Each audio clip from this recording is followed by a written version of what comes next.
আসসালামু আলাইকুম। দেশ বিদেশ টিভি থেকে হুসেন বলছি। আমার চ্যানেলে সবাইকে স্বাগত। পররাষ্ট্র উপদেষ্টা তৌহিদ হোসেন গতকাল সোমবার যে বিভিন্ন দূতাবাসের যে রাষ্ট্রদূতরা আছেন, হাই কমিশনার আছেন, তাদেরকে নিয়ে বসছিলেন তিনি। সেখানে ছিলেন ইউকে, ইউএসএ, ইউরোপিয়ান ইউনিয়ন সহ বিভিন্ন দেশের রাষ্ট্রদূত উপস্থিত ছিলেন। তবে ভারতীয় রাষ্ট্রদূত সেখানে উপস্থিত ছিলেন না, তাদের একজন প্রতিনিধি ছিলেন সেখানে। তো যে বিষয়টি নিয়ে তাদের সাথে তিনি আলাপ করেছেন সেটা হলো বিশেষ করে বর্তমান যে রাজনৈতিক পরিস্থিতি, সেই পরিস্থিতি ব্যাখ্যা করতে গিয়ে তিনি বলেন যে একটি গোষ্ঠী বাংলাদেশের বিরুদ্ধে অপপ্রচার চালাচ্ছে এবং এই যে বাংলাদেশ বিরোধী প্রচারণা, তবে এই প্রচারণা কারা চালাচ্ছে তিনি নির্দিষ্ট করে নাম বলেননি। তবে ইউরোপিয়ান ইউনিয়নের রাষ্ট্রদূতের প্রশ্নের জবাবে তিনি বলেন যে হিন্দু নেতাদের সাথে তাদের যোগাযোগ রয়েছে এবং আরেকজন রাষ্ট্রদূত তিনি প্রশ্ন করেন যে ধর্ম নিরপেক্ষতা এই যে সংস্কার আছে করছেন সেখানে থাকবে কিনা। তো তিনি বলছেন যে এইটা সংস্কার কাজ হচ্ছে চলমান, এখনো কোনো প্রস্তাব আসে নাই এবং আসলে পরে তারা এটা দেখবেন, বিবেচনা করবেন। তো মত প্রকাশের স্বাধীনতা আছে কিনা সেটা নিয়ে অস্ট্রেলিয়ার রাষ্ট্রদূত প্রশ্ন করেছেন। তিনি বলছেন যে সকল ধর্মের মানুষের মত প্রকাশের স্বাধীনতা রয়েছে, এমনকি যে চিন্ময় ইস্যু হয়েছে এবং এই যে আন্দোলন এবং চিন্ময় এখন গ্রেফতার হয়ে জেলে আছেন এবং তাদের লোকেরও মত প্রকাশ করতে পেরেছে বলে তিনি উল্লেখ করেন। এবং সংখ্যালঘুদের নিরাপত্তা ইস্যুতে তিনি বলছেন যে সকল ধর্মের মানুষকে নিরাপদ দেওয়া সরকারের দায়িত্ব এবং সরকার সেটা চেষ্টা করছে, দিয়ে যাচ্ছে।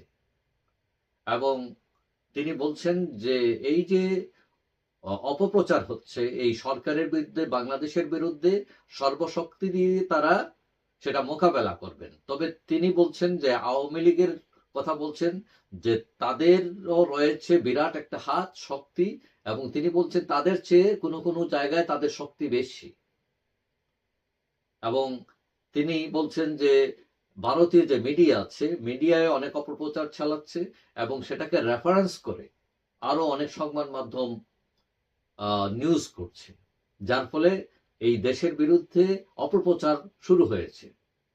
তিনি বলছেন যে হ্যাঁ, সংখ্যালঘু যে নির্যাতনের কথা বলা হচ্ছে সেটা বিচ্ছিন্নভাবে হয়েছে, কিন্তু তারা যেভাবে প্রচার করছেন সেভাবে কিছু হয়নি এবং সরকার যে দুই একটা বিচ্ছিন্ন ঘটনা হয়েছে সরকার সেটা নিয়ন্ত্রণ করেছে, সেটা মোকাবেলা করেছে।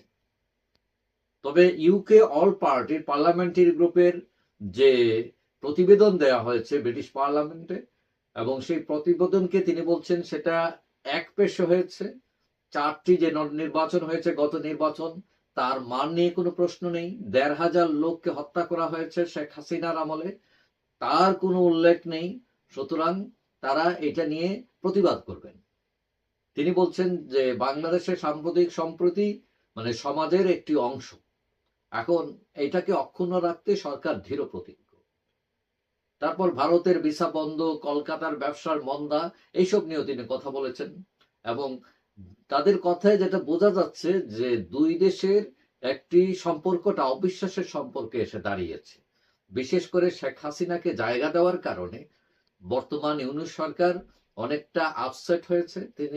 তারা বলছে যে তিনি থাকেন এখানে, সমস্যা নাই, কিন্তু ওইখান থেকে তিনি কলকাঠি নাড়ছেন, কথা বলছেন, এইটাতে তাদের আপত্তি। এবং ডক্টর ইউনূস বলছেন যে তারা শেখ হাসিনাকে ফেরত চাইবে। এখন তারা ফেরত দেবে কিনা সেটা পরের প্রশ্ন। এখন আমরা এই ঘটনা থেকে আরো দেখলাম যে কিছু হিন্দুবাদী সংগঠন তারা বিভিন্ন সভা সমাবেশ করছে, হুমকি দিচ্ছে।